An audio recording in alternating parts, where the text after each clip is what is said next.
Добро пожаловать на мой канал, с вами Валентина. Девчонки, я так давно не выпускала видео, все суета и забота. И вот наш стал черед сделать что-то такое хорошенькое и интересное из обрезков ткани.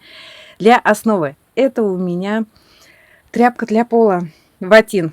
Но если вы будете постоянно стирать, она дает усадку при горячей воде. Желательно ее простернуть. Любая ненужная ткань, это будет у нас фон.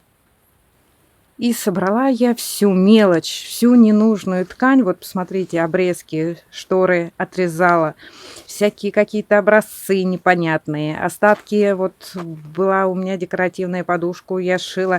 В общем, все ненужное. Вот, любые обрезки. И теперь просто, если хотите, можете нарисовать круг, овал или какие-то другие формы. Просто я складываю ткань в 2, допустим, или в 3 сложения. И не рисуя ничего, просто вырезаю кружочки, овальчики. Да как получится. Вот и все. Конечно, это все надо поровнее делать, чтобы не было особо острых углов. Вот они. Вход идут. Вот посмотрите, у меня тут вот совсем, видите, обрезки. Подгиб от штор. Также беру, отрезаю. Вот еще один круг получается. Хотите вот такую форму сделать? Хотите, подровняйте. Заготавливаем. Это у меня низ от штор.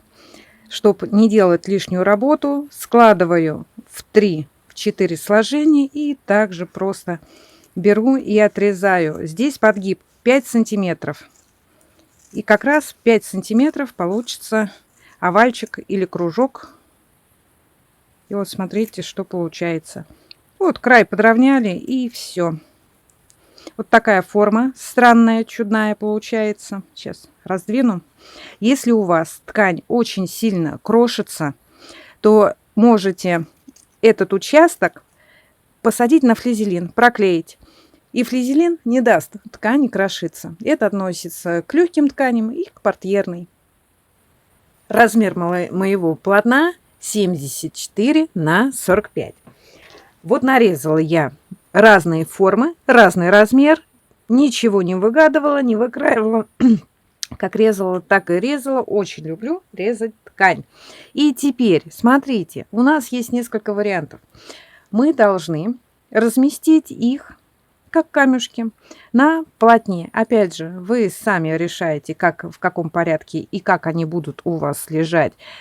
Допустим, один цвет рядами или как-то это будет скомбинировано. Смотрите сами. И есть несколько вариантов. Или вы фиксируете каждый кружок булавкой, или приклеиваете на клей-карандаш, или на клеевой пистолет, или на паутинку. Приклеивать надо для того, чтобы создать какой-то рисунок. Если вам все равно, как они будут располагаться, но вы примерно знаете цель, да, допустим, ряд такой, ряд такой, ряд такой, то можно сразу зафиксировать один ряд, его прошить, сделать другой ряд, зафиксировать и прошить. Расположила один ряд, начала не с угла, не стала заполнять это пространство. Я буду фиксировать булавками. Сначала прошью здесь, потом немножечко продлю. Углы мы всегда успеем с вами прошить. Сделала вот такие дорожки. Так как я буду прошивать светлой ниткой, решила сделать и здесь. Это пространство у меня пустое. Здесь будут другие овальчики, кружочки. И теперь я прошиваю. И чтобы у меня не деформировалась ткань, когда я буду шить, потому что у меня 2 слоя по периметру и кое-где в середине я зафиксировала булавками. И теперь прошиваю зигзагом. Можно прошивать зигзагом, не меняя лапку, но я буду проходить на свободном ходу, так как беспрепятственно можно пройтись и назад по кругу. Не придется крутить туда-сюда полотно. Это очень дорого стоит. Для свободного хода потребуется вот такая лапка. Она может быть немного другая, само кольцо может быть другой. Вы опускаете транспортер, это зубчики, и все. И просто шьете. Машинка идет в любом направлении. Эти фигурки я прошила, и хочу сказать, мысля приходит напосля. Я уже вставила светлую нить, и потом думаю, нет, не хочу, как у всех. И я с середины по спирали проходила простой строчкой, а контур проходил на зигзаге. И опять же, да, немного халтурная, но это было сделано специально. Я могла взять мелкий зигзаг, и, допустим, строчка, чтобы была мелкая, я взяла широкую и пустила редкую, чтобы ее было видно. У меня задумка такая. А теперь берем любой цвет, какой вам нравится, и заполняем пустоты. Я решила сюда сделать голубенький. Вот видите, у меня здесь такой крючочек, я его вот так вставлю. Это сюда. Как-нибудь пододвинем, раздвинем. Сейчас отрегулируем.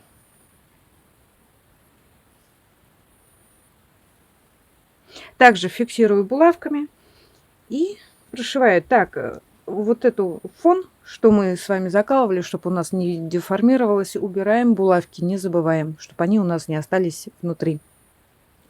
Решила сделать так, расположила синие и голубые детали, и теперь также прошиваю.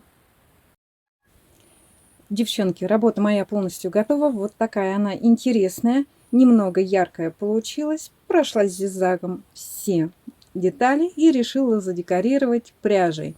У меня только желтая и рыжая нить. Прошивается просто. Вставляете в серединку лапки, хвостик у вас внизу, и прошиваете зигзагом. Когда вы шьете, нитка никуда не убегает и ложится так, как вам надо. Вот этот маленький эпизод видео уже переснимаю 5-й раз. Когда монтирую, почему-то встает серый квадрат, и никак я не могу все это нормально сделать. Ладно, и самое главное, девчонки, утилизация ненужных лоскутов.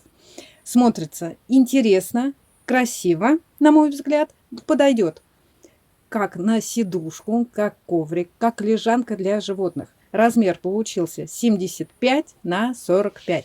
Обратную сторону сделала вот такую цветную. Это тоже я использовала ненужную ткань, потому что я не представляю, что из нее сшить. Окантовку делала, выкроила длинную полосу, сшила между собой 4 сантиметра, пришила с изнанки и сделала подгиб на лицо. Все. И такое небольшое объявление. Девчонки, занялась я куклами Reborn. Продаю и шью одежду. И теперь на моем канале будет, может быть, раз в неделю видео по пошиву одежды куклам. Заходите в гости. Кто первый раз на моем канале, прогуляйтесь по плейлисту, посмотрите. Очень много интересных работ. Может быть, для себя найдете что-то хорошее. И пишите обязательно комментарии и подписывайтесь. На этом все. С вами была Валентина. Встретимся в следующем видео. Пока-пока.